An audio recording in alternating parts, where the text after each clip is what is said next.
আন্তর্জাতিক দুর্নীতি বিরোধী দিবসে ধামরায়ে তারুণ্যের একতা, গড়বে শুদ্ধ সমাজ। সাইফুল ইসলামের তথ্যে দেখুন বিস্তারিত। ৯ ডিসেম্বর আন্তর্জাতিক দুর্নীতি বিরোধী দিবস উপলক্ষে ধামরায়ের কালামপুর আলহাজ আব্দুল গনি মডেল স্কুলে অনুষ্ঠিত হয় এক বিশেষ সভা। দুর্নীতির বিরুদ্ধে তারুণ্যের একতা, গড়বে আগামী শুদ্ধতা স্লোগানে অনুষ্ঠিত এই সভায় তরুণ সমাজকে দুর্নীতির বিরুদ্ধে সচেতন করার লক্ষ্যে নানা অনুষ্ঠান আয়োজন করা হয়। সকালে র্যালি ও চিত্রাঙ্কন প্রতিযোগিতায় অংশ নেন স্কুলের ছাত্রছাত্রীরা।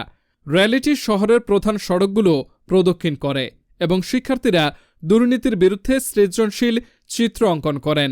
অনুষ্ঠানে সভাপতিত্ব করেন উপজেলা দুর্নীতি প্রতিরোধ কমিটির সভাপতি সৈয়দ শাহানুর ইসলাম রিপন। তিনি বলেন, দুর্নীতি প্রতিরোধে তরুণ সমাজের ভূমিকা অত্যন্ত গুরুত্বপূর্ণ। প্রধান অতিথি উপজেলা কর্মকর্তা মামনুন আহমেদ অনিক